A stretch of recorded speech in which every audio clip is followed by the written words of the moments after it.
Bueno, chicos, pues ya estamos por aquí. Vamos a dejar unos minutillos, vamos a ir preguntando algunas cosillas antes de nada. Tenía muchas ganas de estar por aquí en el desafío con vosotros y bueno, este desafío, ¿por qué, no? ¿Por qué viene este desafío, se viene a cabo? Y es que cuando yo planteé hacer este desafío, la idea fue intentar explicaros la importancia que tiene el sistema nervioso y el dolor en vuestra consulta. Quizás a muchos de vosotros os lo hayáis dado en la facultad, pero hay muchos que no. Estoy seguro porque hay pocas facultades, por lo menos en España, que se centren en poder explicar el sistema nervioso y toda la incidencia que tiene. Y realmente es algo muy importante porque, como veréis a lo largo de estos 3 días, vais a daros cuenta de que las patologías del sistema nervioso están muy presentes en nuestra consulta y muchas veces no conseguimos resultados porque realmente no estamos teniendo en cuenta que puede estar afectado y estamos haciendo un mal diagnóstico diferencial. ¿Cuántos de vosotros trabajáis en consulta privada o tenéis alguna consulta propia y veis pacientes a diario? ¿Cuántos de vosotros? Escribírmelo, ¿vale?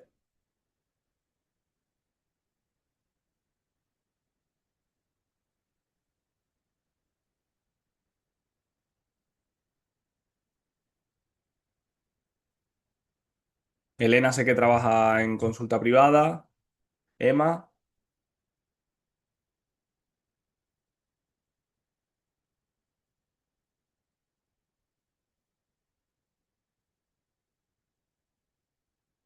perfecto. Jacqueline, ¿tú trabajas en consulta privada? Vale, ¿y cuántos de vosotros os dedicáis solo y exclusivamente o gran parte de vuestro tiempo a la traumatología? O sea, a ver pacientes traumatológicos con dolor. O sea, vuestra conversación directamente con vuestros pacientes diario es vengo por tal, vengo, me duele el cuello, me duele la lumbar, me duele el codo, me duele la rodilla.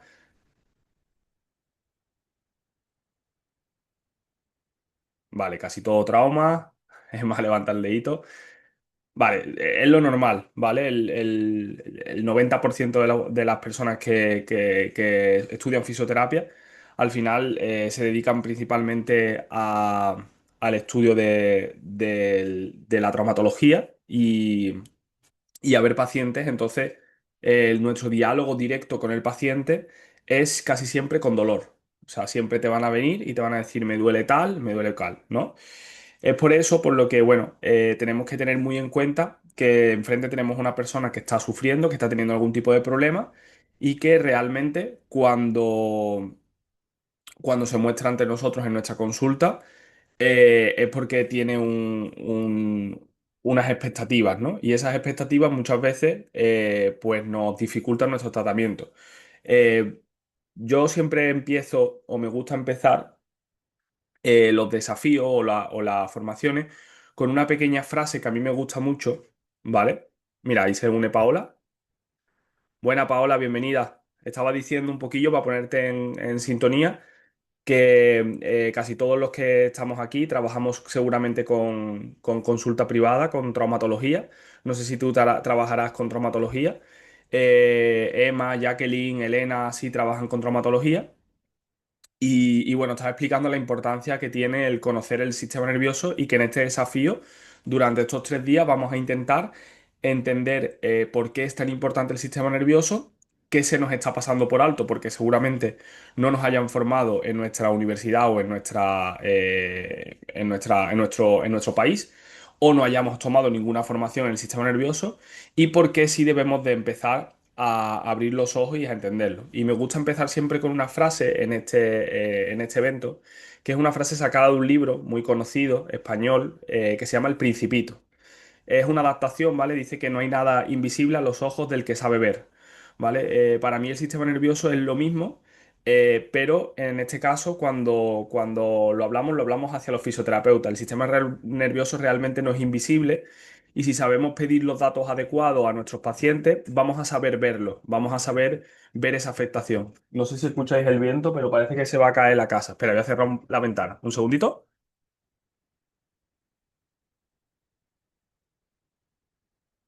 No sé a consonancia de que ha venido a tener tanto viento hoy aquí. Lo que iba diciendo. eh, nada es invisible al sistema nervioso si sabemos identificarlo en nuestros pacientes, si sabemos verlo, si sabemos preguntarle lo que necesitan, ¿vale? Y si sabemos identificarlo, ¿vale? Que es lo más importante. Por eso he dividido este desafío en 3 días, ¿vale? 3 días donde el primero de ellos va a estar enfocado a abrir un poco los ojos, a entender pues las incidencias que tiene el sistema nervioso dentro de nuestra consulta, algunas patologías, hablaremos de algunos casos clínicos reales que se dan en consulta y que a veces se nos pasan por alto, ¿vale?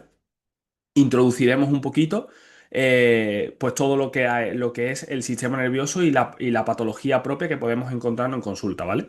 Después, en el día 2 vamos a ver lo que realmente es el dolor, o sea, vamos a hablar de dolor, porque realmente para poder identificar el dolor neuropático debemos de entender la base, qué es el dolor, cómo lo podemos identificar, qué características tiene, qué tipo de dolor hay en el organismo, cuáles son las clasificaciones más comunes o las más estudiadas a día de hoy en neurociencias del dolor. Y hablaremos más específicamente o nos centraremos en el dolor neuropático, en las características que tiene, en el impacto que tiene ese dolor en nuestros pacientes, es decir, veremos cuándo es más frecuente encontrarnos dolor neuropático. Muy buenas, Dulce, ¿qué tal?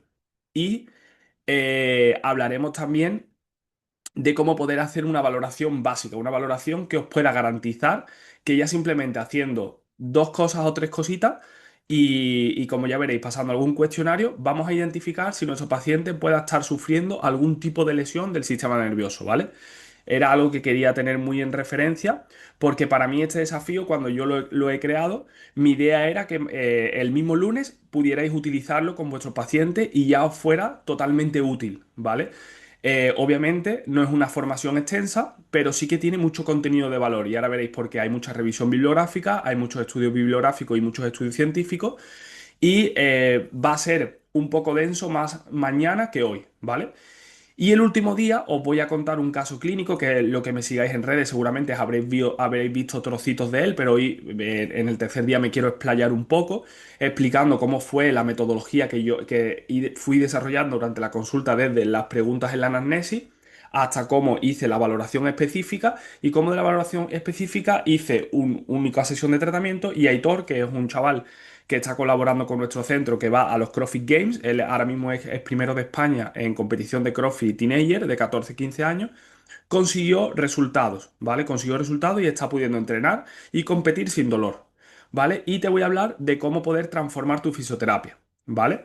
Aparte de, bueno, un regalito, de una sorpresa que tengo el día 3 para los que hayáis venido y los que estéis por aquí, ¿vale?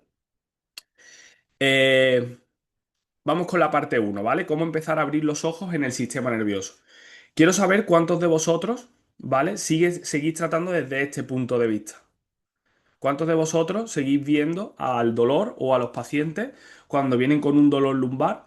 Lo primero que os fijáis es en musculatura que puede estar relacionada, en biomecánica, analizar si algún patrón muscular o cadena muscular puede estar afectada, si el dolor referido está relacionado con un punto gatillo. ¿Cuántos de vosotros? Quiero que me digáis, me levantéis la mano, o me digáis, o me expreséis.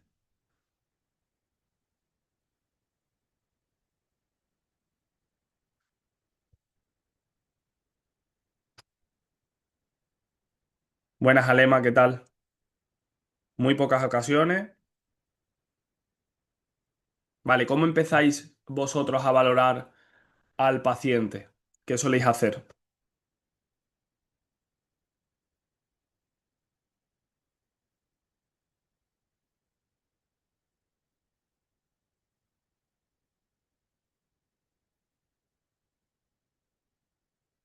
Podéis abrir un micro, ¿eh? Si queréis, ¿eh?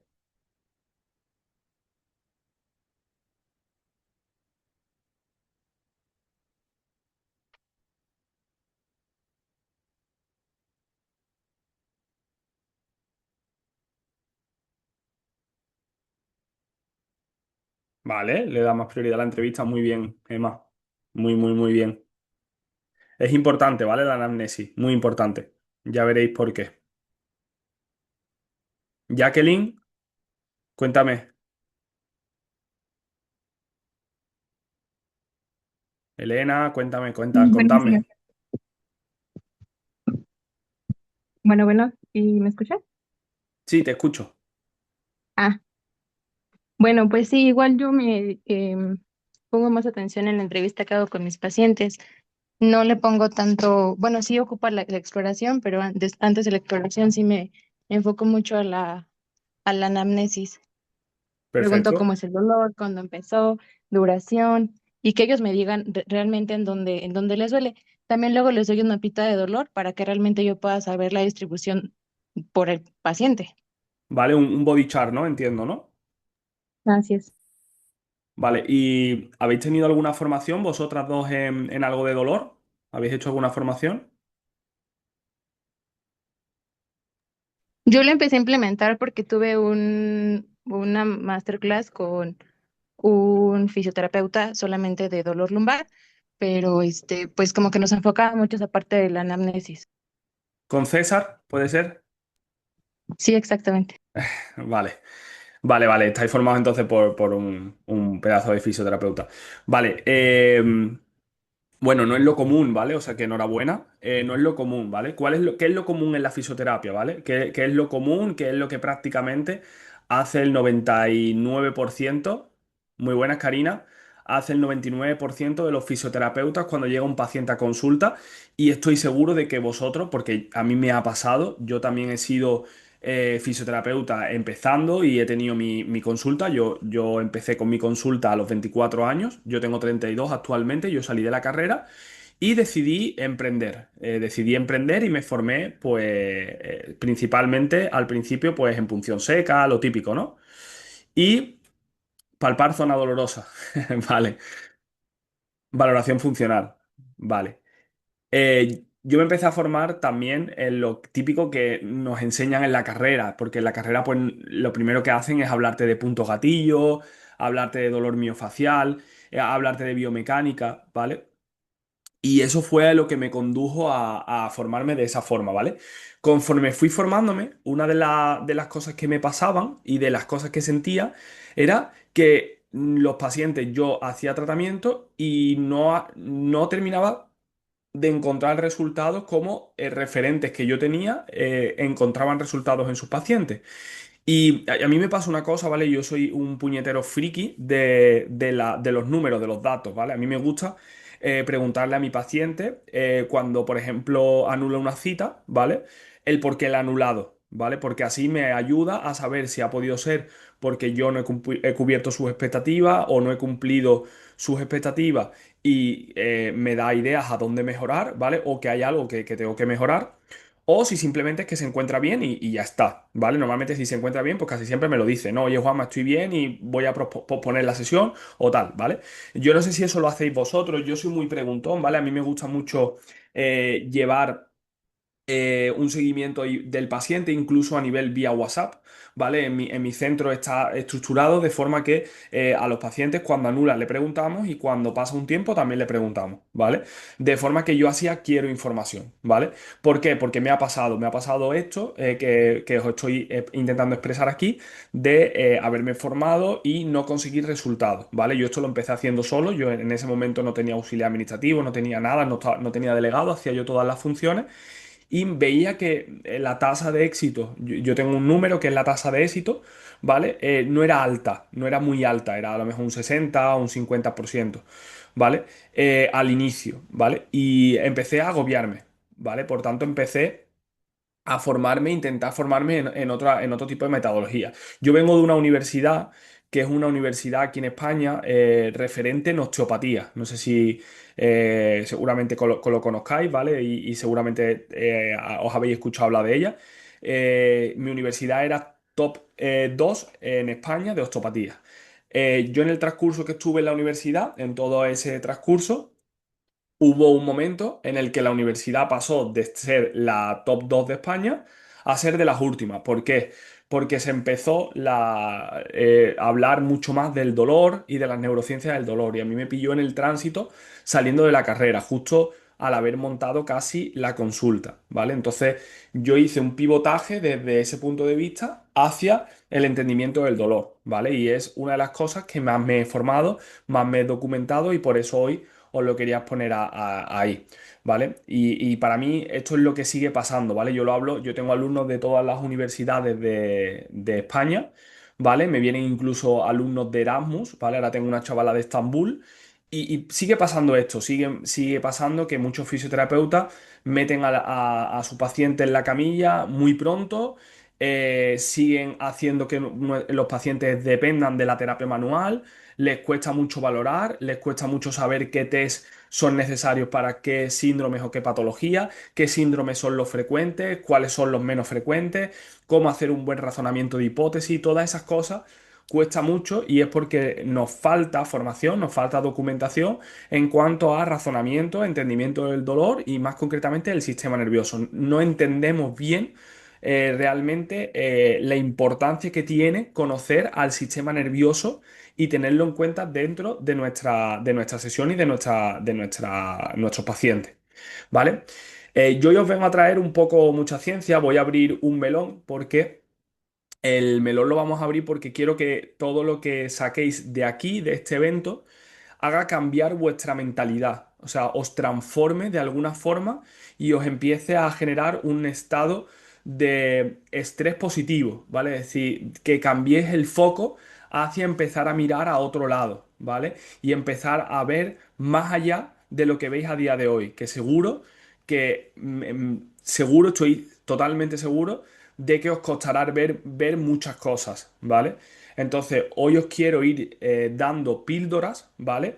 De información para que empecéis a cambiar el paradigma. Y lo primero que vamos a hacer para cambiar ese paradigma es romper uno de los pilares, hay muchos pilares que se pueden romper en la fisioterapia, pero uno de los pilares que hoy quería romper es ese dolor miofacial o ese punto gatillo, ¿vale?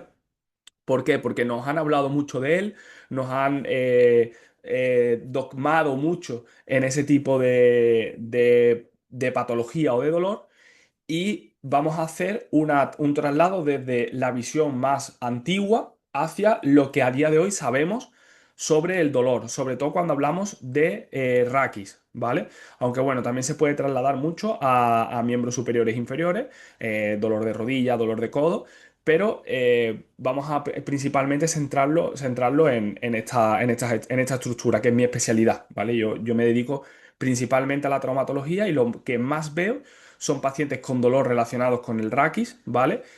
A nivel del sistema nervioso y soy especialista en intervencionismo, ¿vale? Entonces, pues bueno, hago intervencionismo de características muy tochas y me dedico a hacer electrólisis, neuromodulación galvánica, neuromodulación y muchas cosas, ¿vale? Entonces, pues bueno, os voy a intentar desglosar un poquito hoy todo ese cambio de paradigma, ¿vale? Y que abráis un poquito los ojos.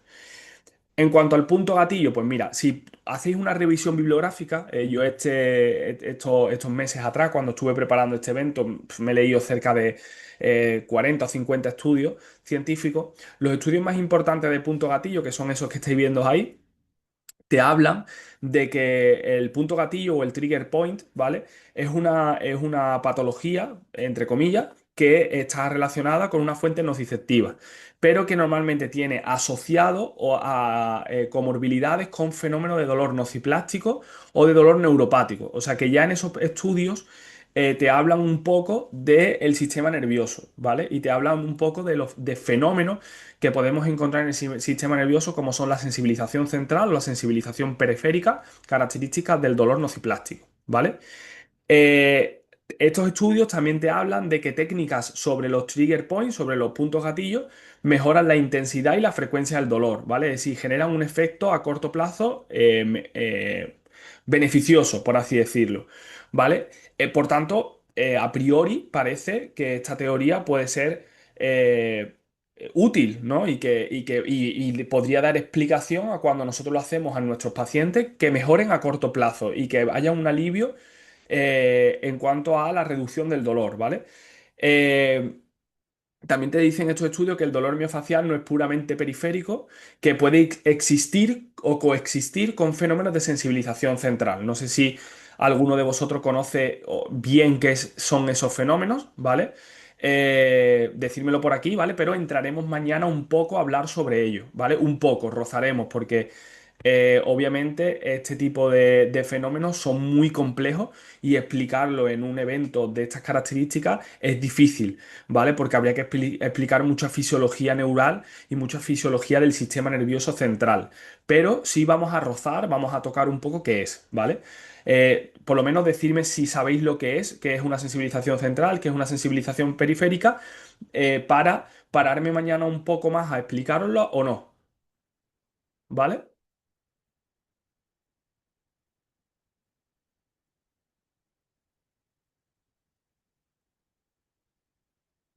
¿Vale? Por ahí van los tiros un poquito, Elena. Sí, gracias. Jacqueline, Emma, ¿sabéis lo que es? Son fenómenos típicos que se dan en el dolor nociplástico, ¿vale? Mañana sabréis qué es un dolor nociplástico, sabréis cuáles son sus características para que lo podáis identificar mucho mejor, ¿vale? Hoy simplemente vamos a hablar un poco del sistema nervioso, ¿vale?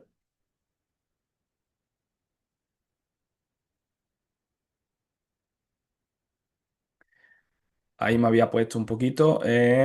Sí conozco un poco del tema, vale. Vale, habéis leído un poco sobre ello, perfecto. Entonces no vais perdido, pero bueno, si queréis mañana, ¿vale? Entramos un poquito a detalle, ¿vale? Vale, ¿qué pasa con estos estudios? Cuando te pones a analizarlos realmente, o sea, los estudios científicos es como todo, o sea, las revistas científicas al final son revistas de pago, ¿vale? Por donde se mueve dinero y hay intereses, ¿vale?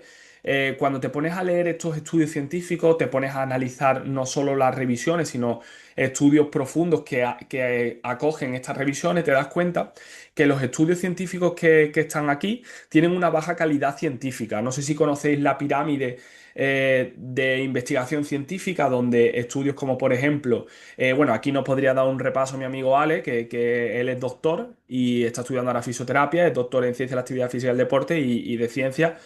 A nivel científico os puede dar una clase magistral, ¿vale? Pero básicamente la pirámide abajo están los estudios más básicos, como puede ser un estudio de caso, ¿vale? El típico estudio de caso de que tú describes dos, tres pacientes sobre un caso clínico y lo subes a investigación científica, estudios de cohorte, por ejemplo, y en la parte más alta de la pirámide encontramos estudios de alto peso, como pueden ser, por ejemplo, metaanálisis, ECAs, ¿vale? Estudios de ensayo clínico aleatorizado, revisiones bibliográficas, ¿vale? Pero dentro de estos estudios tenemos que tener en cuenta pequeñas cosas, ¿vale? Pequeñas cosas como, por ejemplo, a mayor muestra científica, es decir, a mayor muestra de pacientes, más calidad metodológica tiene este estudio, ¿vale? Hay una serie de escalas que se le pasan a los estudios para saber si tienen pues una calidad científica buena o mala, ¿vale? Y después también, obviamente, hay que mirar los sesgos o conflictos de intereses. Por ejemplo, dentro de estos estudios hay muchos autores, como por ejemplo César Fernández de las Peñas, que hace estudios científicos, pero que después vende libros sobre ese tema. Entonces, pues eso es un sesgo de autoridad. ¿Vale? ¿Por qué? Porque está, por así decirlo, no está haciendo un estudio científico en el que su opinión sea neutra, ¿vale? Después, también cosas importantes, por ejemplo, la falta de grupos control o falta de estudios, ensayos clínicos aleatorizados con sesgos o con doble ciego, perdón, con doble ciego, ¿vale? Que son cuando tú a los investigadores los ciegas y no sabes lo que está pasando en los estudios, ¿vale? Por tanto, no pueden incidir de forma subjetiva en el estudio, ¿vale? Todo este tipo de cosas hay que tenerlas en cuenta cuando leemos un paper, ¿vale? ¿Por qué? Porque así podemos guiarnos científicamente si lo que estamos leyendo tiene un sentido lógico, ¿vale? O no, ¿vale? Entonces, aquí os subo dos artículos científicos ya sí de alto peso que nos dicen y nos afirman, y son dos estudios con buena metodología, que las terapias asociadas a los trigger points, ¿vale? Como por ejemplo masaje, inhibición por presión, pulsión seca, muestran los mismos efectos, ¿vale? Que el placebo, ¿vale? En los estudios revisados, y los estudios sí eran de mayor calidad metodológica. que en estos estudios se cuestiona la falta de criterios diagnósticos claros, porque aparte de haber más de 23 formas de diagnosticar un punto gatillo, se habla de ecografía, se habla de elastografía, que es una técnica que se hace con la ecografía, se habla de biopsia, se habla de palpación, se habla de técnicas de terapia que a la misma vez son diagnósticas.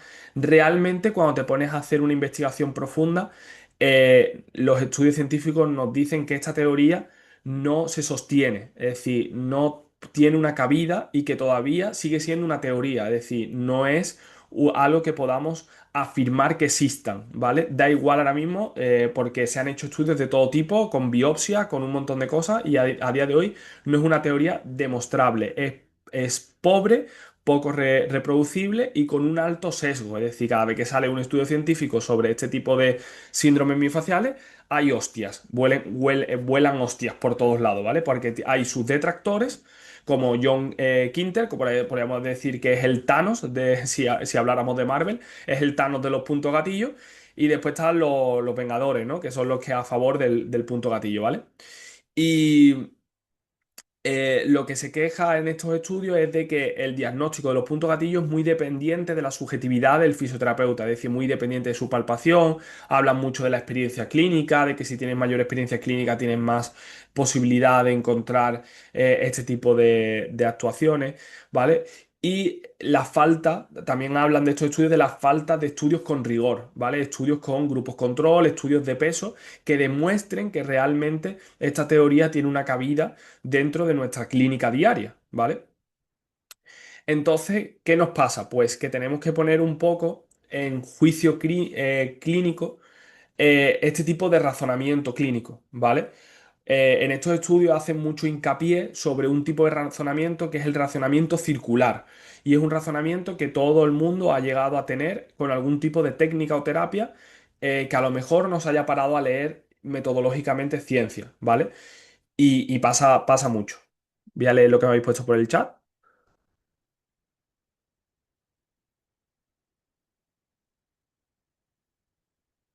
Efectivamente, Emma dice, y eso es lo que se viene predicando y haciendo mucho en consultas. Así se venden para dar una causa de dolor al paciente. Sí, sí, pasa mucho. O sea, ahora mismo hay una pelea muy grande porque las neurociencias del dolor pues han tirado mucho este tipo de fisioterapeutas que eran muy mecanicistas, como por ejemplo los fisioterapeutas muy osteópatas o los fisioterapeutas muy de puntos gatillo y se los ha cargado. ¿Por qué? Porque a día de hoy pues sabemos que el dolor es algo muchísimo más complejo.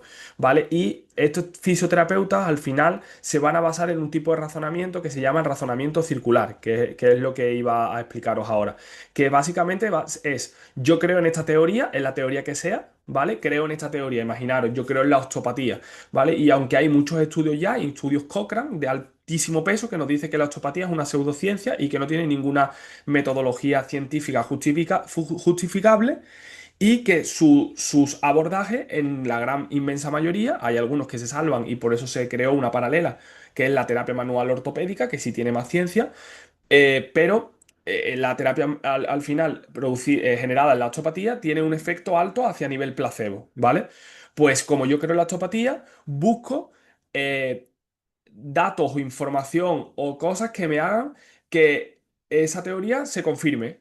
Como hago cosas que me hagan que esa teoría se confirme, lo encuentro y hago ciertas técnicas y busco sesgos para que mi paciente mejore, no me cuestiono de que esa mejoría puede venir provocada por el efecto placebo o simplemente por el diálogo que nosotros le estamos haciendo a nuestro paciente. Porque debemos de recordar que el paciente, si cree en vosotros, ya hay una altísima probabilidad de que mejore, ¿vale? O sea, simplemente porque el paciente crea en ti.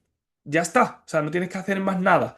¿Nos ha pasado alguna vez de que un paciente viene a vuestra consulta, le han hablado maravillosamente de vosotros, le han dicho que sois casi dioses, que sois buenísimos, que le habéis solucionado a fulanito un dolor en una sesión y hacéis dos tonterías, le decís cuatro cosas y el paciente mejora, se le ha quitado el dolor? ¿A cuánto de vosotros os ha pasado? A mí me ha pasado, ¿eh?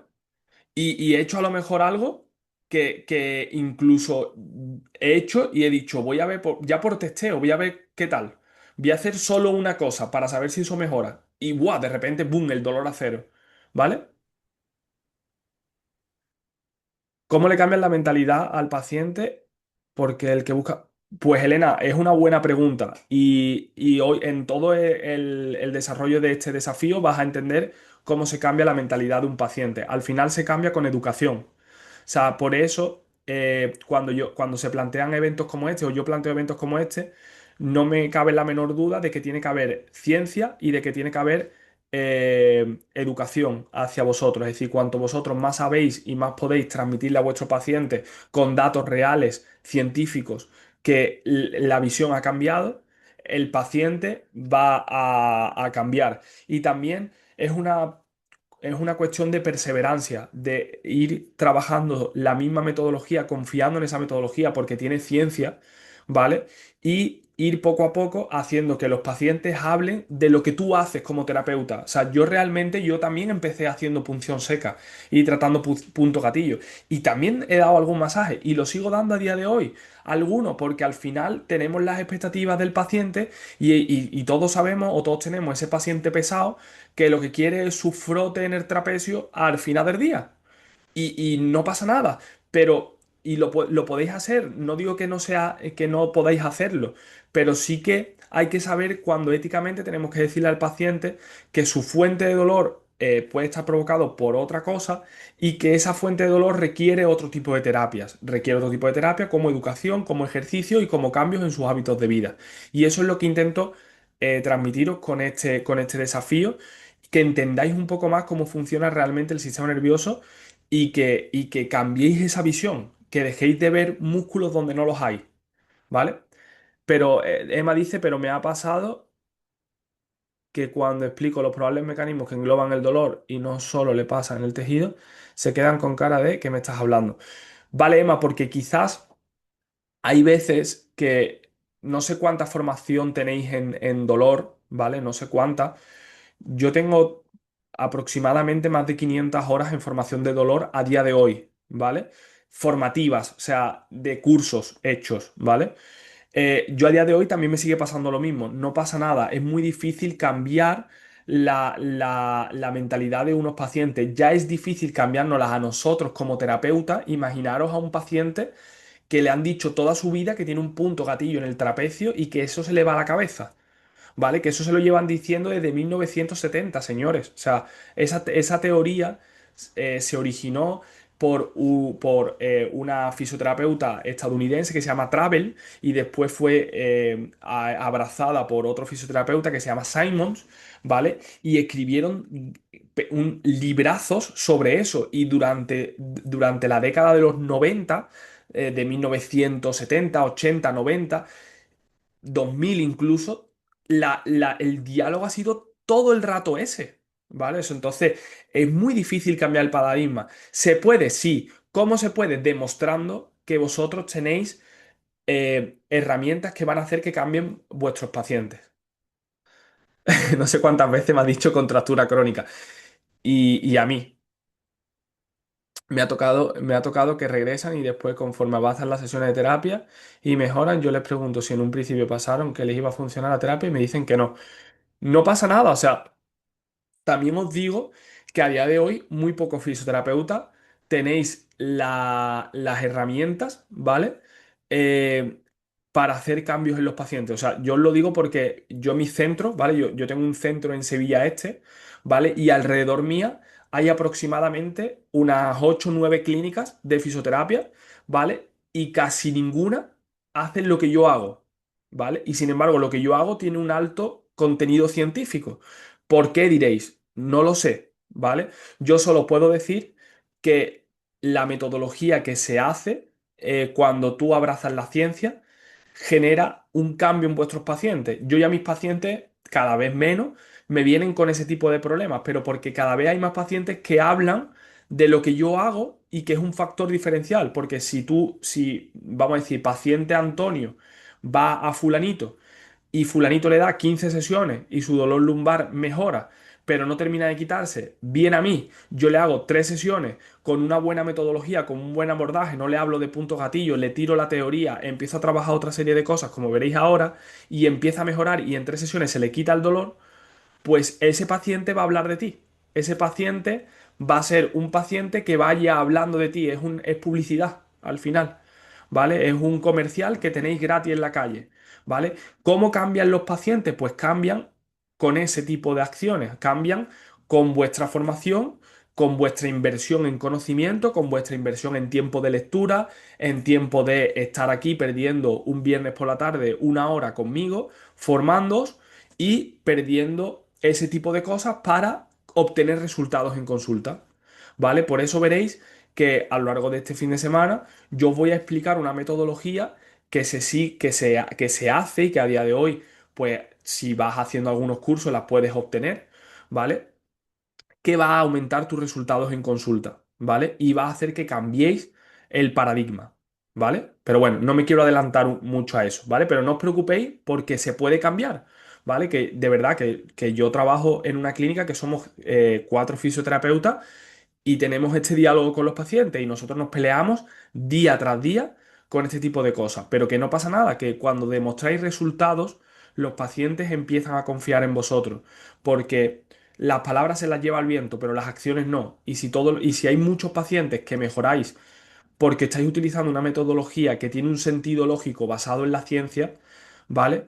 Al final, los pacientes os van a venir solos, solos, es que os van a venir solos, después hay acciones para poder atraerlos, ¿no? Pero os van a venir solos, ¿vale? Y además es un factor disruptivo porque vosotros estáis llevando una línea contraria a lo que a día de hoy, por desgracia, todavía se sigue haciendo, ¿vale? Y ya estáis perdiendo unos días de vuestro tiempo y unas horas de vuestro tiempo en dar una mejor calidad y un mejor servicio, ¿vale? Así que no os preocuparos y disfrutad del contenido, intentar abrazar un poco este entendimiento y plasmarlo en vuestra clínica. El lunes empezad a plasmarlo ya, porque de verdad que vais a ver resultados, ¿vale?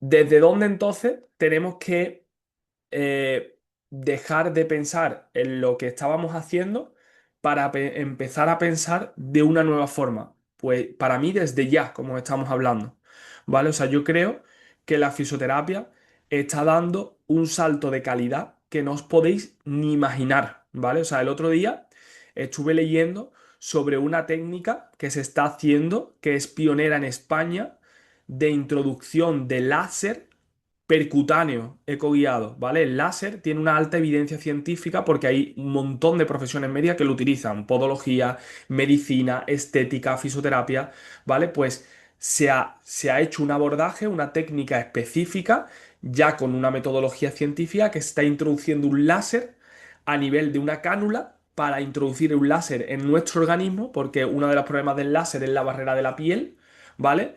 Para generar cambios regenerativos. ¿Vale? O sea, imaginaros a dónde estamos llegando ya, ¿vale? Entonces, tenemos que empezar a cambiar y abrazar este nuevo cambio y no dejarnos guiar por lo que se hablaba hace, pues, 20 años atrás sobre punto gatillo, sobre mi paciente tiene un acortamiento del psoas, sobre mi paciente tiene una hiperlordosis y es que el cuadro lumbar está hipertónico y por eso le está dando dolor hacia la pierna, ¿vale? Tenemos que dejar de pensar así, ¿vale? Hasta ahora me habéis entendido un poco lo del tema de los puntos gatillos, habéis entendido la importancia que es saber leer metodológicamente un estudio científico y que realmente si nos ponemos a leer los puntos gatillos no se sustentan, o sea, no tienen un buen sustento a nivel de teoría como sí, como tal, y que son muy usados, ¿vale?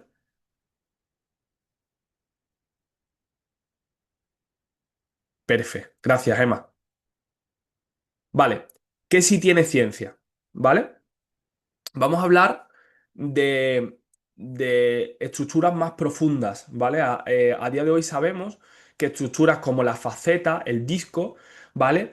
Sufren cambios metabólicos a lo largo de la vida del humano, ¿vale? Igual que el pelo se cae o se pone blanco y le salen canas, pues articulaciones facetarias, discos vertebrales, van sufriendo cambios y esos cambios pueden generar procesos inflamatorios y alteraciones o compresiones en nuestro sistema nervioso que pueden causar un dolor referido o pueden causar un aumento de la sensibilidad de los receptores nociceptivos de nuestro sistema nervioso y generar patologías irradiadas o patologías de dolor referido hacia estructuras externas. ¿Por qué?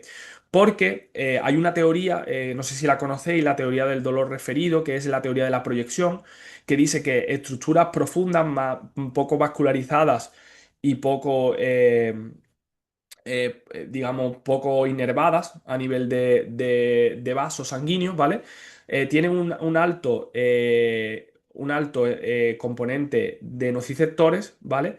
Pero que esos nociceptores realmente cuando los comparamos con estructuras más grandes, como por ejemplo músculos o zonas periféricas, son menos, ¿vale? Por tanto, colapsan antes de información y que nuestro cuerpo, nuestro cerebro, cuando va recibiendo información de un proceso químico inflamatorio, pongamos un ejemplo, tenemos un dolor articular en la faceta EC3, ¿vale? Faceta EC3 que en comparación con un trapecio tiene menos volumen de nociceptores. Esa información empieza a llegar al acta posterior de la médula. El acta posterior de la médula, por impacto repetitivo, impacta esa información, empieza a mandar información a zonas, vamos a decir, profundas de nuestro sistema nervioso. Primero llegan normalmente al tálamo, del tálamo suele llegar a las zonas periféricas del corte cerebral, a la corteza cerebral normalmente somatosensorial, y esa corteza cerebral somatosensorial va a no saber distinguir bien dónde se encuentra esa lesión. Es decir, como llega tanta información de tantos sitios, no encuentra la referencia exacta o la localización exacta de dónde llega esa información. ¿Qué es lo que hace nuestro sistema nervioso? Mandar la experiencia de dolor o los cambios a zonas donde hay mayor número de captación de información. ¿Dónde hay mayor número de captación de información? En un trapecio que es así de grande o en una articulación que es así de pequeña. Pues en un trapecio, ¿vale? Por eso hay mapas de dolor referido que pese a que no son muy, muy exactos, sí que nos pueden hacer una guía de dónde se puede estar provocando esa afectación. Por ejemplo, este mapa, estas imágenes están sacadas de este estudio científico que tiene un alto peso metodológico, ¿vale? Y nos habla de que regiones como por ejemplo la escápula o el trapecio alto, regiones como el cuello, son regiones involucradas de dolor referido en facetas articuladas relacionadas con C2, C3, C4, C5, C6, ¿vale? Y que el dolor referido que provocan este tipo de articulaciones que se intervienen médicamente con radiofrecuencia o con algún tipo de intervención como la neuromodulación galvánica o como la estimulación galvánica o la neuromodulación percutánea guiada, eh, generan cambios en esa experimentación de dolor y que ese tipo de dolor se mimetiza mucho con los patrones que conocemos de los trigger points, ¿vale? Entonces supone que debemos de cuestionarnos realmente el asociar este tipo de dolor a los trigger points y empezar a tener más en cuenta estructuras profundas que pueden generar cambios a nivel fisiológico y histológicos en nuestro sistema nervioso porque están más cerca de estructuras importantes. Si vemos esta imagen de aquí a la izquierda, ¿vale? Esto es una columna vertebral cervical, ¿vale? Aquí tenemos las vértebras más altas, C1, C2, ¿vale? Este sería C3, C4, C5, C6, C7, ¿vale? Aquí tenemos la arteria vertebral que va por su canal, ¿vale? Si os fijáis aquí, aquí tenemos el ganglio de la raíz dorsal y esta ramita que sale hacia atrás es la rama el ramo medial posterior, que es una rama que inerva las facetas. Normalmente el ramo de C3 va a inervar la faceta de C4, el ramo de C5 la de C6 y así, ¿vale?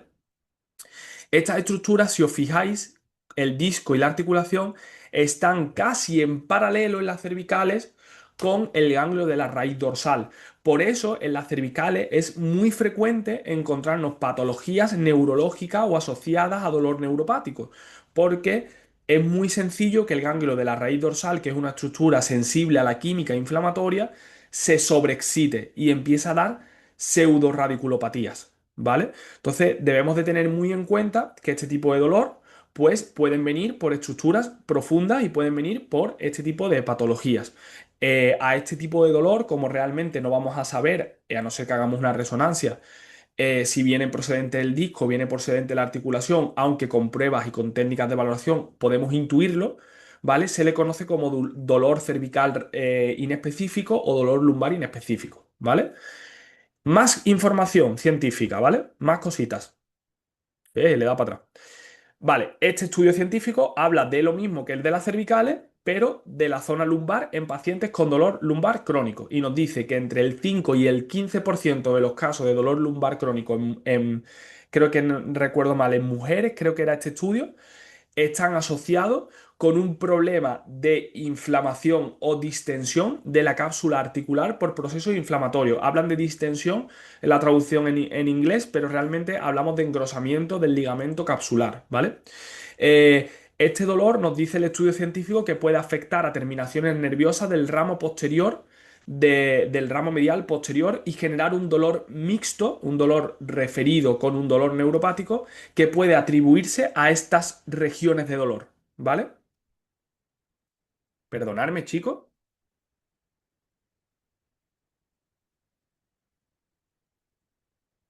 que me ha llegado un mensajillo importante.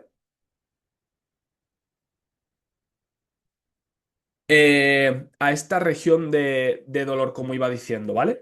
Estas imágenes las podéis encontrar en el artículo científico, ¿vale? En este mismo artículo científico las podéis encontrar. Estas son las ramas medial posterior que os estamos hablando. ¿Veis cómo de las ramas altas llegan inervaciones a las ramas bajas? Pero fijaros qué complejo es el sistema nervioso, que no solo de la rama alta inerva la faceta, sino que la rama baja también la inerva, ¿vale? Por eso el dolor es tan complejo a nivel lumbar, porque realmente puede haber la afectación de una articulación, varias articulaciones. Realmente no vamos a tener artrosis en una sola articulación. Tendremos artrosis en varias articulaciones o tendremos degeneraciones discales o deshidratación discal en varios discos vertebrales, ¿vale? Y que el estudio nos dice que hay una altísima evidencia de dolor inespecífico a nivel de este tipo de estructuras, y no debemos de atribuir este tipo de dolor a los trigger points, a los puntos gatillos. Recomienda a los terapeutas tener en cuenta estas estructuras profundas como fuentes principales de la nocicepción, ¿vale? Y del fenómeno de dolor en este tipo de pacientes, pacientes de raquis, ¿vale? Así que como veis, no sé si conocíais esto, no lo sé, ¿vale? Pero son artículos con bastante peso y que os recomiendo que leáis con atención, ¿vale? Además, hoy en día con las inteligencias artificiales lo metéis, lo buscáis, lo metéis en una inteligencia artificial, le decéis que haga un resumen, que os lo traduzca y os lo va a traducir perfectamente y de verdad merece muchísimo la pena, ¿vale? Más cositas, más información. Otro estudio científico, ¿vale? Que nos habla de que nervios procedentes de raíces del plexo lumbar, lumbosacro, generan dolor referido por afectaciones, bien sean químicas o bien sean compresivas, ¿vale? En regiones de dolor referido en la cadera y en la lumbar. Fijaros, como en la parte anterior de la ingle, por ejemplo, en la zona del abductor, en la zona del lateral de la pierna. ¿Cuántos pacientes habéis tenido vosotros que os dicen que les duele aquí, hacia acá? Seguro que muchísimo, seguro, estoy totalmente seguro de ello. ¿Y cuántos de vosotros habéis pensado que ese dolor proviene de una estructura como un nervio o como una articulación o un disco? ¿Cuántos? Quiero que me lo digáis. ¿Cuántos?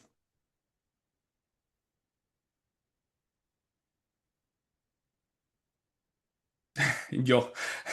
Bien, Elena, bien. Sí, señor. Así me gusta. Pues sí, chicos, al final estas estructuras son realmente estructuras que están muy involucradas en las fuentes nociceptivas y en el dolor que tenemos a diario en nuestros pacientes, ¿vale? Y tenemos artículos de altísimo peso metodológico, porque además si os ponéis a analizar realmente, yo lo he hecho, ¿vale? Para poderos poner estos artículos aquí, os metéis en esta revisión y analizáis los estudios que está basado en esa revisión.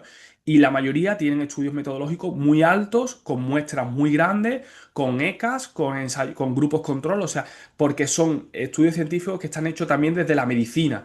Y la medicina, pues ahí sí tenemos que darle la razón. Hacen estudios metodológicos científicos muy buenos y de muy buena calidad, ¿vale? Vale, más cositas.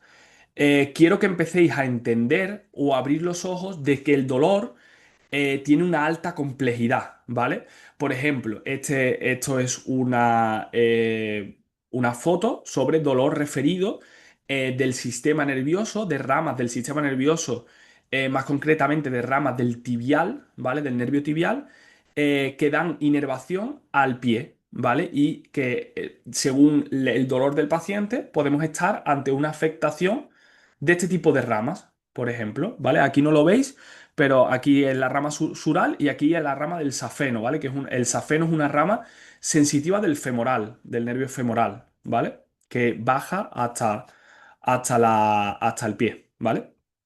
Este, por ejemplo, es un dermatoma, ¿vale? Del nervio radial. Es la inervación sensitiva del nervio radial, ¿vale? ¿Cuántos de vosotros habéis tenido pacientes que tienen dolor de codo en esta zona de aquí? Que probablemente está asociado a un nervio que se llama nervio PIN o nervio interóseo posterior, ¿vale? Y es muy frecuente encontrárnoslo y confundir este tipo de patologías que normalmente van asociadas a una patología articular en el radio con epicondilitis, por ejemplo, ¿vale? O procesos en el tendón, ¿vale? Aparte que en procesos tendinosos del tendón también podemos encontrarnos alteraciones del PIN, ¿vale? Aquí, por ejemplo, os he puesto una fotillo para que la tengáis, que la podáis buscar, de las zonas de relación metamérica a nivel central y de los nervios, de cada nervio del cuerpo humano, ¿vale? Esta foto, de hecho, la utilicé yo en una de las formaciones que hice básica de razonamiento clínico en el dolor, eh, para regalarla en póster, ¿vale? La tienen algunos alumnos en póster, ¿vale? Y la han puesto en la consulta. Y esta foto me encanta, creo que es de mis fotos preferidas y de las que más utilizo, de hecho, para educar a mis pacientes cuando les hablo de dolor. Y esta foto viene sacada de un congreso médico, bueno, fisioterapéutico y médico. Esta foto la puso en el Twitter, si no recuerdo mal, Lorimer Motley, que es uno de los referentes mundiales del dolor. Él es el creador de un grupo de científicos que se llaman Noin Group, que es un grupo de científicos, el grupo científico más importante de estudio del dolor americano. Y subió esta foto refiriéndose a que si que solo nos fijábamos en la parte de daño de tejido, que es la parte naranja, la parte de aquí abajo, no estábamos teniendo en cuenta todas las esferas que estaban involucradas en la experiencia de dolor. Tenemos esferas como, por ejemplo, fenómenos de centralización de nuestro sistema nervioso en el cerebro. Tenemos esferas de factores mecánicos que pueden estar involucrando en nuestro dolor. Tenemos esferas de nuestra sensación emocional, nuestra experiencia emocional como ser humano, si nos encontramos bien, si estamos bien con nosotros mismos, si estamos con ansiedad, si tenemos estrés.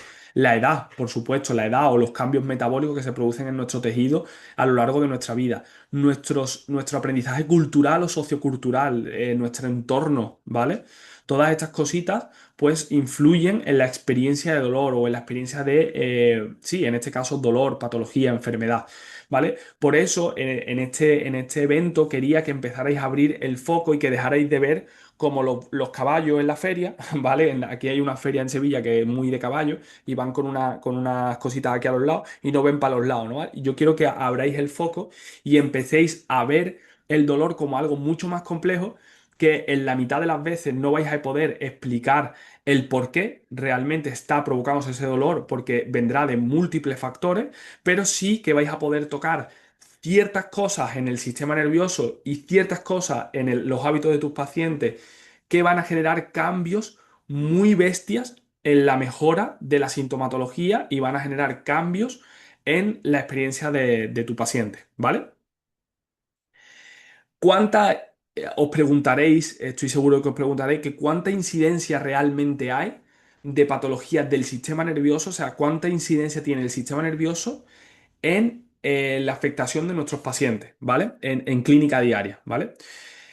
A mí me gusta esta frase mucho que dice que si no tienes en cuenta la complejidad del dolor, yo la leí en una formación y me flipó, te dice, si no tienes en cuenta la complejidad del dolor y el sistema nervioso, estás abandonando tu terapia a la suerte del placebo, ¿vale? Y es realmente así. O sea, si no estáis teniendo en cuenta la experiencia de dolor de tu paciente, el entorno de tu paciente, cómo él se encuentra, qué objetivos tiene, qué es lo que quiere mejorar, por qué os busca, ¿vale? y no tenéis en cuenta que él como ser humano es un sistema nervioso complejo que muy probablemente esté incidiendo en la experiencia de dolor de tu paciente y que ese sistema nervioso necesita una serie de estímulos para generar un cambio, estás abandonando totalmente tu terapia a la suerte de que puedas generar un efecto placebo. Es decir, que puedas lanzar una moneda hacia arriba y tengas la grandísima suerte de que caiga cara. Pero y si cae cruz, ese paciente va a salir de tu consulta y no va a mejorar su resultado, ¿vale? Y probablemente pues no sea un paciente que hable bien de nosotros, ¿vale? Entonces, pues bueno, es una frase que quiero meteros en la cabeza y que me gustó mucho. Y otra frase que también es muy importante, y esta sí está sacada de estudios científicos, dice que más de un tercio de los pacientes que presentan dolor, o sea, presentan dolor neuropático o afectación en el sistema nervioso y tú no lo estás sabiendo. O sea que un tercio de los pacientes que os van a venir a consulta, es decir, más de un 33% de los pacientes que os van a venir a consulta, tienen una afectación en el sistema nervioso, tienen algún tipo de dolor relacionado con el sistema nervioso. Muy probablemente estemos ante dolores mixtos, es decir, haya un componente nociceptivo o nociplástico, pero también haya un componente neuropático, ¿vale? Y os voy a aportar, os voy a arrojar ciencia en esto, ¿vale? Eh, habéis escrito. Yo escuchaba que un componente reciente que el 40% del dolor tenía un componente neuropático. No sé si lograba identificar. Sí, efectivamente, Jacqueline, efectivamente. Mira, por ejemplo, este estudio, ¿vale? Este estudio nos habla de la prevalencia del dolor neuropático en casos de dolor crónico a nivel espinal, ¿vale? Y te dice que más del 29,4% de los pacientes presentaban en la muestra de este estudio características de dolor neuropática, ¿vale? Es decir, pacientes con dolor en el raquis van a tener una alta probabilidad de dolor neuropático asociado, ¿vale?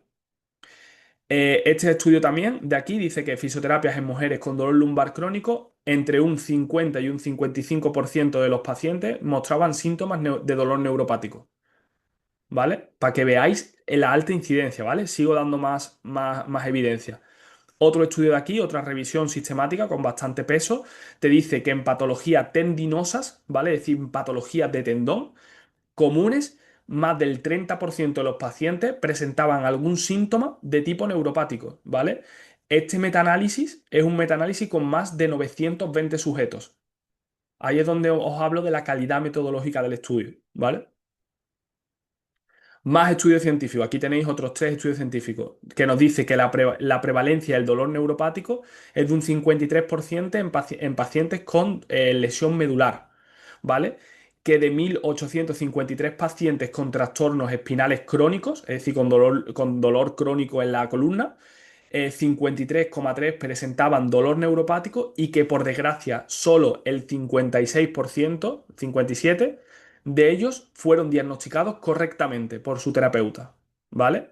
O sea, estamos hablando de que de todos los pacientes, el 50%, vamos a poner, por poner un número redondo, tenían dolor neuropático. Y que de esos 50, el 50 solo fueron diagnosticados correctamente y probablemente tratados correctamente.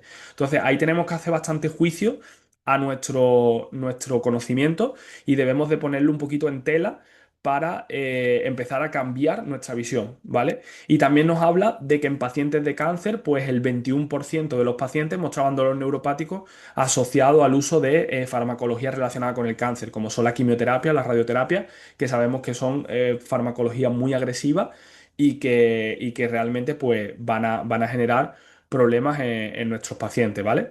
En resumen, estos estudios nos dicen de que más del 6 al 8% de la población europea, la verdad es que, perdonadme, a los que seáis de Latinoamérica, no he podido leer artículos sobre Latinoamérica, ¿vale? Pero a nivel Europa, ¿vale? Que es una población grande, tenemos entre un 6 y un 8% de incidencia del dolor neuropático, patologías puras, ¿vale? O sea que creo que es muy de pensarse el empezar a estudiar el sistema nervioso, ¿vale?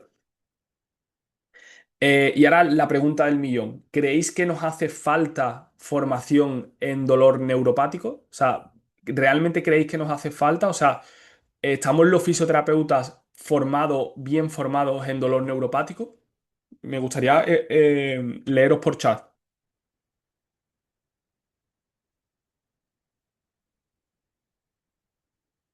¿Cuántos de vosotros tenéis formación específica en sistema nervioso? Vale, Elena dice que no, yo por lo menos me falta mucho y creo que me falta mucho, definitivamente es esencial. No,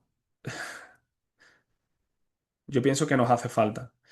Pues efectivamente, chicos, la fisioterapia, por desgracia, no estamos suficientemente formados para identificar y tratar el componente neuropático y el dolor de nuestros pacientes. Y eso lo dicen dos estudios de aquí, ¿vale? Que nos habla de la falta de preparación y en la evaluación psicosocial del dolor entre los fisioterapeutas. Es decir, todo lo que os forméis, todo lo que leáis en dolor, os va a mejorar de gran medida el éxito de vuestra consulta y de vuestros pacientes, porque a más os forméis en dolor, a más entendáis cómo funciona el sistema nervioso, a más entendáis la probabilidad de las patologías que aparecen en el sistema nervioso, más vais a entender el dolor al final y lo que le está pasando a tu paciente y más vais a poder transmitírselo y ya está, ¿vale? Y esa transmisión al final se da por la seguridad que tú tienes de haberte formado en este tipo de cosas, ¿vale? Y la formación, creo que era el estudio este de aquí, el segundo, ¿vale? Nos dice que se les dio una formación a una muestra grande de alumnos, ¿vale? Y nos dice que la formación en dolor, educación y ejercicio terapéutico a esos alumnos hizo que se redujera la centralización del dolor en sus pacientes, la kinesiofobia y mejoró la calidad de vida de los pacientes, ¿vale? O sea que fijaros lo importante que es realmente formarnos en el entendimiento del dolor y del sistema nervioso, ¿vale? Es muy importante, ¿vale? Y hoy os había traído dos casos clínicos de lo que vamos a hablar, ¿vale? Ya habiendo entendido un poquito, pues bueno, la incidencia que tiene el sistema nervioso, perdonadme porque se está retrasando un poquillo el directo, pero quiero terminar el día de hoy hablando un poquito de esto de aquí, si me lo permitís, ¿vale? Y quiero que reflexionemos hoy un poco, ¿vale? Y reflexionemos y lo hablemos por el grupo, ¿vale? Ahora os voy a poner una tarea al final del día de hoy para que la hagáis y la extrapolemos y mañana hablemos de ella, ¿vale? Hoy os voy a hablar de tres casos clínicos, dos de ellos lo voy a resolver hoy y uno lo vamos a dejar para el día 3, que es el de Aitor, ¿vale? Eh, el primer caso, ¿vale? Me viene a consulta, ¿vale? Y me dice, Juanma, me han diagnosticado de una tendinopatía de la pata de ganso, ¿vale? Había pasado por tres médicos, ¿vale? Y cuatro fisioterapeutas, ¿vale? Esta mujer me dijo que tenía una tendinopatía de la pata de ganso bilateral en sus dos rodillas, ¿vale? Hago la anamnesis, le empiezo a hacer preguntas y la paciente me describe así su dolor, ¿vale? Aquí tenéis pintado el dolor que ella describe en el body chart y me dice, mira, yo tengo dolor bilateral en las rótulas, ¿vale? En la cara interna de la tibia y que me llega hasta la planta del pie.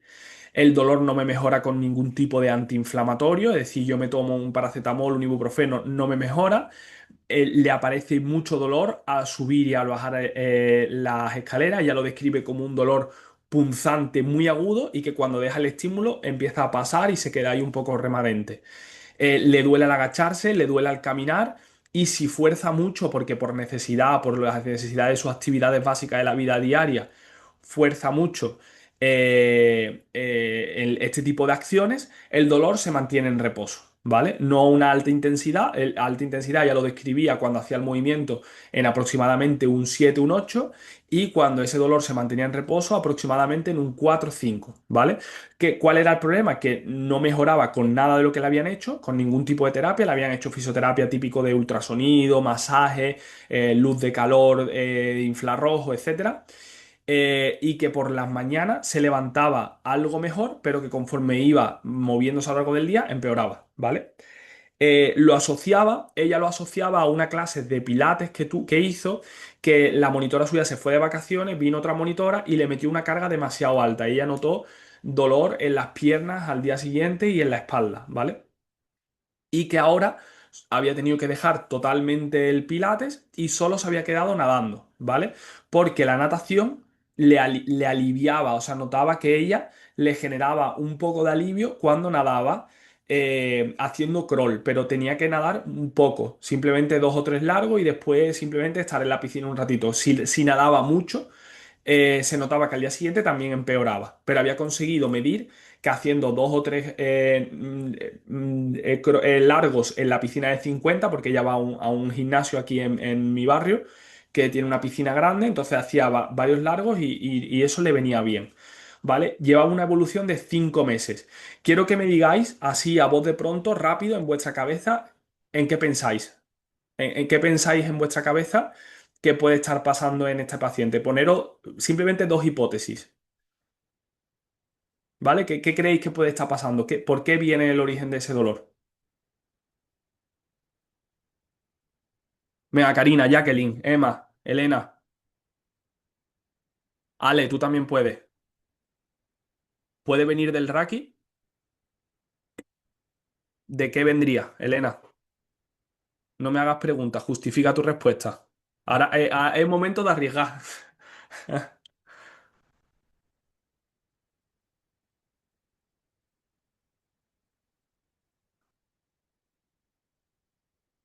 Venga, chicos, haceros la hipótesis más lógica. ¿Cuál es la hipótesis más lógica?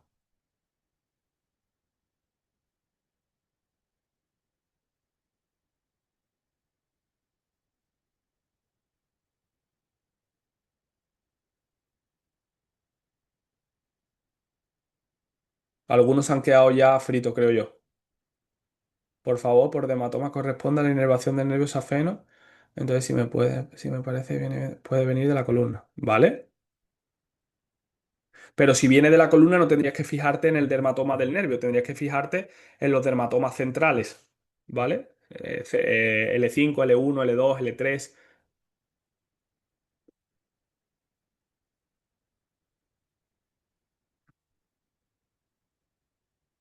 Puede ser una patología periférica del sistema nervioso, puede ser un dolor articular, por ejemplo, un síndrome femoropatelar,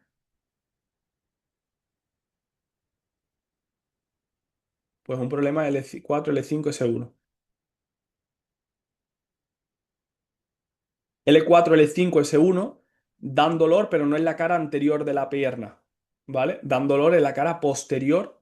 Bueno, L4 y L5 sí da un poquito por la cara interna de la tibia, ¿vale? Pero no precisamente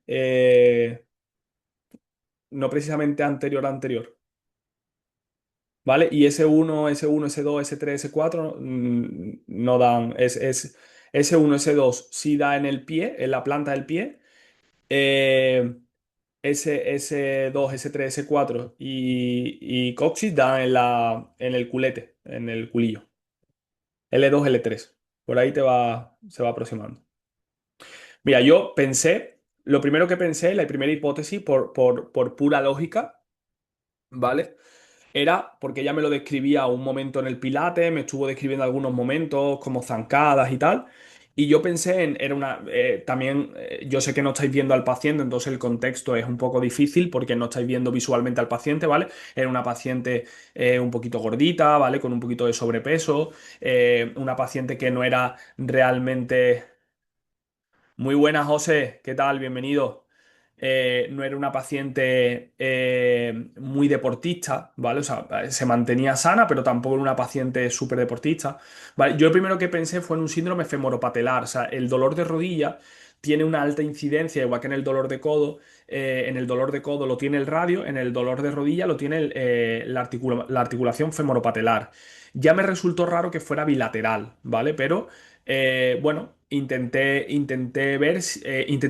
descartar en la primera sesión esta hipótesis, haciendo técnicas de manipulación y test diagnósticos que me salían positivos, ¿vale? Me salían positivos, no sé si lo conocéis, el test del cepillo y el test de compresión rotuliana, ¿vale? Y sin embargo, los test neurales no me salían a priori positivos, ¿vale? No me salían el SLAM test, no me salía positivo, el LASAGE no me salía positivo con las modificaciones. ¿Vale? Intenté ver si era un síndrome femoropatelar. Hice algunas terapias manuales. En el momento mejoró, ¿vale?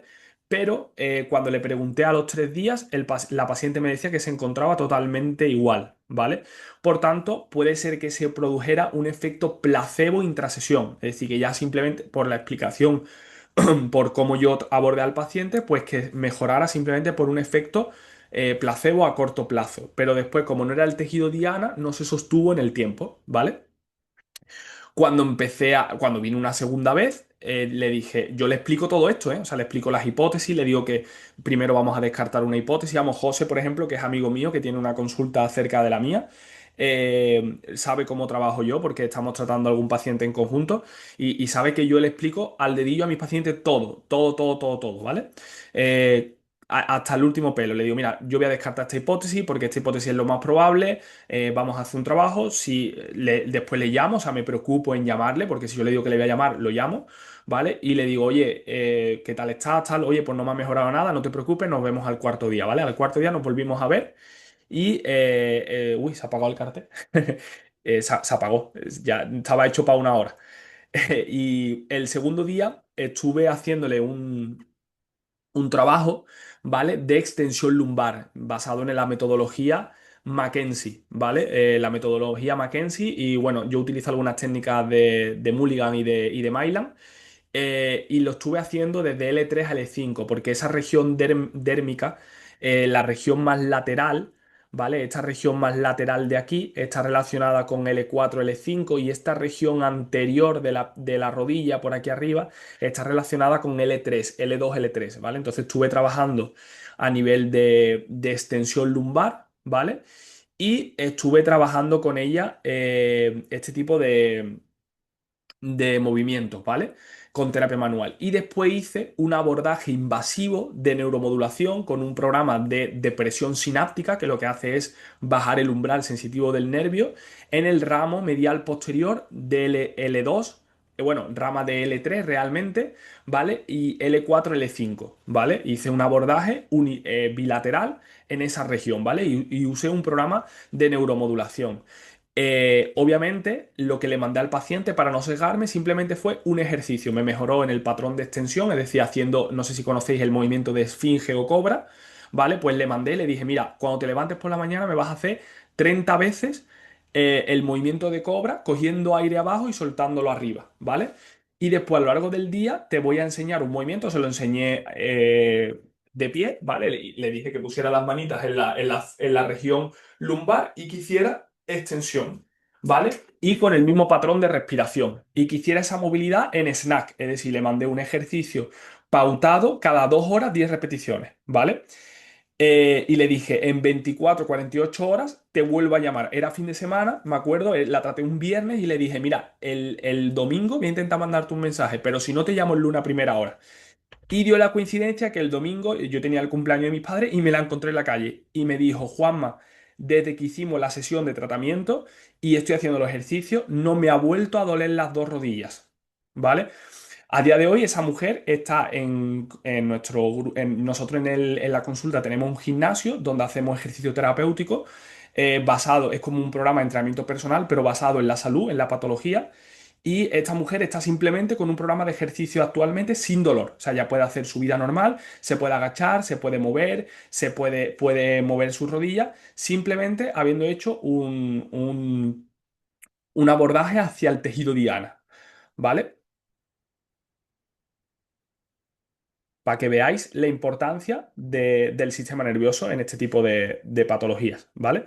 Como hablábamos en la patología, en este caso, de raquis, ¿vale? Probablemente pues haya sido alguna articulación o algún disco, más probablemente por el tipo de dolor agudo y haberlo asociado a un mecanismo deportivo sea articular, ¿vale? Pero no lo vamos a saber. Pero bueno, el abordaje es prácticamente el mismo, ¿vale? Otro paciente, ¿vale? Otro caso clínico. Un paciente que me viene a consulta de mucha confianza, porque además es un paciente conocido de mi familia, y me dice, Juanma, el médico me ha dicho que tengo una epicondilitis en el codo, ¿vale? Y el paciente me lo describe de la siguiente forma, ¿vale? Un dolor opresivo unilateral en el codo, en el lado derecho, ¿vale? Que se extiende hacia los tres primeros dedos de la mano, por el dorso, ¿vale? A estos dedos de la mano. ¿Vale? Trabajaba en la oficina, trabajaba en la oficina haciendo papeleo y él lo asocia a un estrés porque él se dedica a gestoría, ¿vale? Es abogado y se dedica a gestoría, a llevar gestoría y en un exceso de demanda ahora en la época de verano que viene el cierre empresarial normalmente de las empresas, pues lo asocia a que tuvo que coger mucho porque se dio de baja una trabajadora suya y tuvo que estar con muchos documentos, trabajando más horas de la cuenta, hizo un movimiento repetitivo de pasar papel, pasar papel, pasar papel, más ratón y tal, y ahí fue cuando le apareció el dolor, ¿vale? Este caso clínico fue del año pasado, ¿vale? El paciente es un paciente sedentario, no hace ningún tipo de actividad física, es lo único que hace, te dice que sale a caminar por la mañana, todas las mañanas, su horita, horita y media, caminando rápido, ¿vale? No mejora con ningún fármaco porque tampoco se había tomado ninguno, era un dolor que era una intensidad media, le permitía trabajar, ¿vale? No le había quitado de su trabajo. Había ido a ejercicio por mutua, ¿vale? Por seguro privado aquí en España, que es una fisioterapia un poco estilo 5 minutos de masaje, le ponen una lamparita, un TENS y cuatro más, ¿vale? Y que él notaba mucho dolor y no sabía por qué al agarre. Te decía que cuando cogía una garrafa de agua o una botella o algo y flexionaba el codo para echarla en un vaso, ahí le dolía una barbaridad, le daba una punzada a 8 9 y después bajaba y se quedaba en el dolor reposo que era 3 4. En el trabajo no le malachaba mucho porque había evitado ese mecanismo lesional y simplemente lo que había hecho es cambiar el ratón de mano y se había apañado así, ¿vale? Llevaba 5 meses de evolución también, ¿vale? Eh, ¿Qué más datos de este paciente? No tenía ninguna patología destacable, ¿vale? No tenía ninguna patología estilo diabetes, hipertensión, nada de eso. Un paciente de edad media, ¿vale? De entre 50 a 40 años, ¿vale? ¿Qué pensáis? Venga, hipótesis. Hipótesis, chicos. Chicos, chicas. ¿Qué puede ser?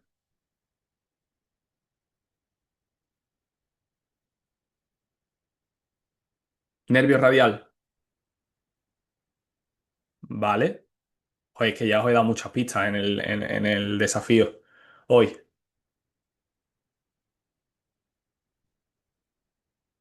¿Hubierais pensado en una epicondilitis de codo? Realmente si hubierais venido a consulta, yo no os hubiera contado lo que he contado ante el sistema nervioso, ¿vale? ¿Hubierais pensado en una epicondilitis de codo? O sea, lo primero que hubierais pensado es, hostia, el tendón del extensor común de los dedos está tocado seguro, ¿no? Es lo primero que hubierais pensado, ¿vale? Seguro, o sea, que estoy seguro porque le pasa a todos los alumnos que pasan por mi consulta, ¿vale? Es lo normal, ¿vale? Emma, muy bueno eso, ¿eh? Primero descartar si vienen cervicales. Me gusta, te aplaudo ahí. Efectivamente, como ha dicho Emma, lo primero que hay que descartar es la cervical, ¿vale? Aunque también os digo que cuando el dolor pasa el codo, ¿vale? Es poco probable que sea de cervical, ¿vale? Es más probable que un dolor de hombro en este tipo de pacientes sí venga de un origen cervical, ¿vale? Yo como ya estoy acostumbrado a ver muchos pacientes de estas características, sabía que era una patología articular del radio, ¿vale? Probablemente por mecanismos repetitivos, él haya hecho una sobreactivación de una articulación en pronosupinación con flexión de codo y haya generado una alteración mecánica en esta articulación que haya activado los nociceptores articulares, ¿vale? Aparte, tenía muy sensible la zona relacionada con la arcada de Frost. No sé si la conocéis. Es una zona que está aquí, en la zona del radio, ¿vale? Por donde pasa el nervio interóseo posterior o nervio pin, que se mete hacia adentro para pasar entre el radio y el cúbito, ¿vale? Este paciente, lo único que hicimos fue en una primera sesión hacer un trabajo de terapia manual ortopédica basado en Mulligan, que es un concepto que podéis estudiar, ¿vale? Es un concepto de tratamiento. Yo, de hecho, creo que tengo aquí un librito que es de Mulligan y Mackenzie. Mira, aquí tenéis de Mulligan y Mylan. Aquí tenéis uno de Mylan, ¿vale? Este librito os lo recomiendo mucho, ¿vale? Es un librito que habla del concepto Mylan. Creo que hay otro de Mulligan y creo que hay otro de Mackenzie, ¿vale? Son terapias manuales ortopédicas muy evidenciadas científicamente y este tipo de pacientes lo que hicimos fue un trabajo con este tipo de técnica y después hice una modulación en el nervio interóseo posterior, lo mismo, un programa de abordaje de depresión sináptica, ¿vale? Y le mandé un ejercicio de grip, porque le dolía mucho el grip, entonces le mandé un ejercicio de activación de la musculatura extensora suave con una automanipulación de Mulligan, ¿vale? Es decir, él se hacía una automanipulación y hacía un ejercicio con muy bajo peso, o sea, le mandé con un kilito solo, ¿vale? En la primera sesión ya redujo, ¿vale? Más del 80% el dolor y se sostuvo 10 días, ¿vale? Es decir, yo lo vi y no lo volví a ver porque él se iba a un trabajo, una tema de trabajo y tal, y no podía ver en 10 días, ¿vale? Pues me dijo que en esos 10 días él se redujo el dolor muchísimo, que todavía le dolía un poco al coger la botella y hacer ese movimiento, pero que ya en su día a día en el trabajo, incluso poniéndose el ratón en la mano otra vez de dominante, no le volvía a doler. Y volvemos a hacer el mismo tratamiento, es decir, terapia manual para modificar ya en rangos muy concretos, porque le dolía ya al apretar mucho y al venir hacia sí mismo. Hicimos la neuromodulación, el programa de neuromodulación de depresión del PIN y aumentamos un poquito la carga en esos ejercicios con automulligan, ¿vale? Le mandé ya con 2 kilitos y una automanipulación y un ejercicio de agarrar un objeto que pudiera apretar, una botellita vacía o lo que sea, espera, aquí, apretar y llevarlo hacia él mismo, con la automanipulación, ¿vale? Y en la tercera sesión, el paciente tuvo una reducción completa del dolor, ¿vale? Simplemente le dije que siguiera con los ejercicios aproximadamente unos 10-15 días más, ¿vale? Que tenía para mí el alta terapéutica y que en 15 días le iba a mandar un WhatsApp, le iba a llamar para saber cómo estaba, ¿vale? A día de hoy el paciente está sin dolor haciendo su vida normal. ¿Vale? Para que veáis lo importante que es hacer un buen razonamiento y una buena hipótesis y hacer un trabajo concreto con una metodología buena en el sistema nervioso. ¿Vale? Y por último, el caso de Aitor. Bueno, ¿tenéis dudas? ¿Hasta aquí bien?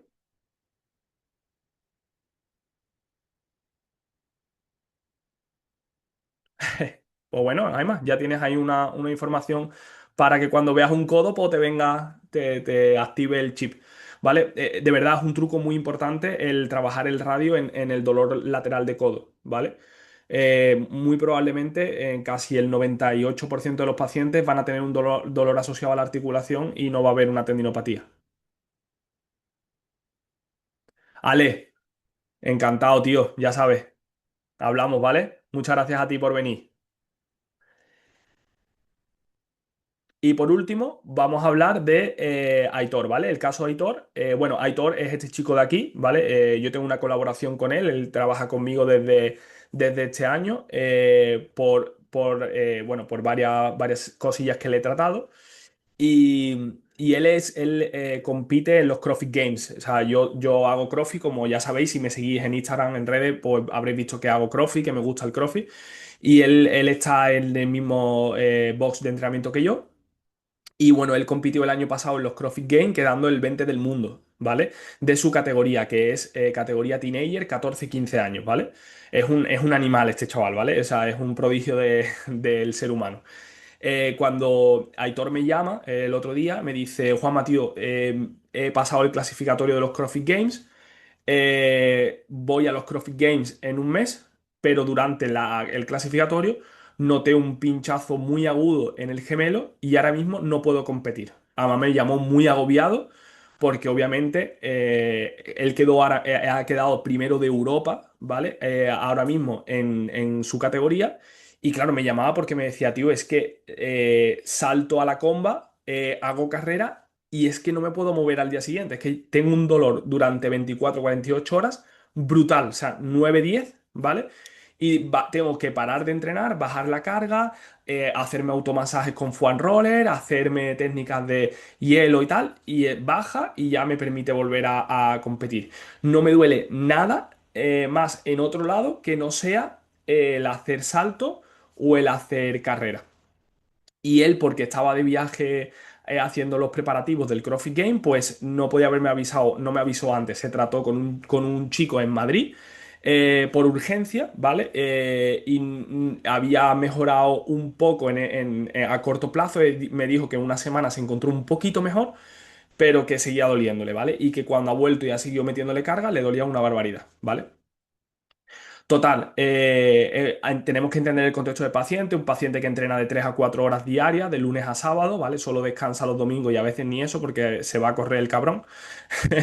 No mejoraba con ningún tipo de fármaco, llevaba un mes tocado, ¿vale? Y ya te digo, lo asociaba a un dolor que se le había provocado en ese evento donde se estaba preparando los CrossFit Games, donde estaba dándolo todo y en un gesto pues notó el pinchazo y él siguió para adelante, ¿vale? El dolor lo describía así en el body chart, ¿vale? Tal cual lo tenéis aquí pintado, ¿vale? Un dolor así que se extendía desde la corva hacia el talón, ¿vale? Y este caso clínico, que ya vamos un poquillo tarde, no quiero entreteneros mucho, no lo vamos a resolver hasta el día siguiente, hasta el tercer día, ¿vale? Para que estéis conmigo, porque va a ser un caso clínico brutal que realmente os va a pasar como el codo. No vais a saber que esta patología está porque no lo habrá explicado nadie.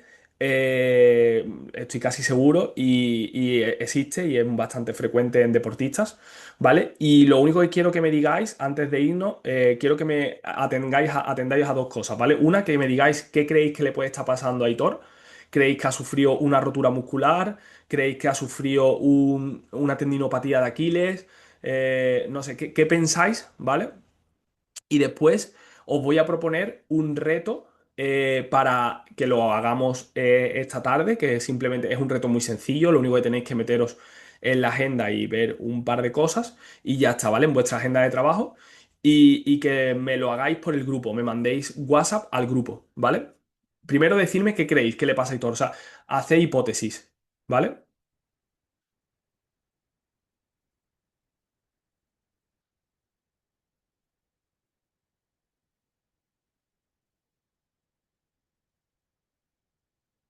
Venga, Jacqueline, Elena, José, si estás por ahí, Karina, decidme,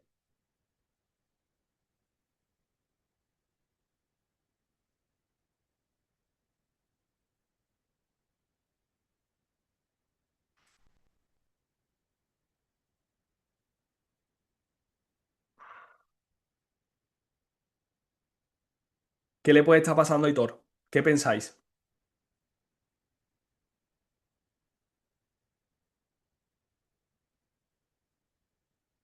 No me abandonéis, chicos. Decidme algo.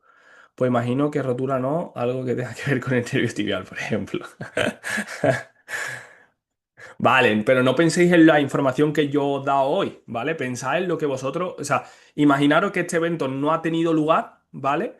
Y os habéis encontrado a este paciente la semana pasada en vuestra consulta. ¿Qué pensaríais? ¿Qué pensaríais? ¿Qué es lo primero que os viene a la cabeza?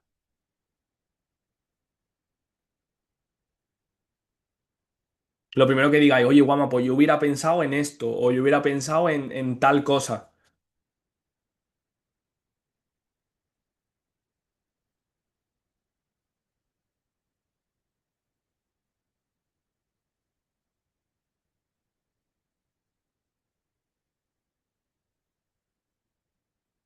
Venga, Elena, ¿qué te has animado?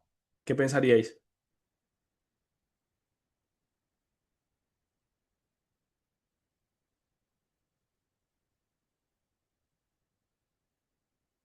Emma, Jacqueline, ¿alguna idea? Si no, no pasa nada, ¿eh?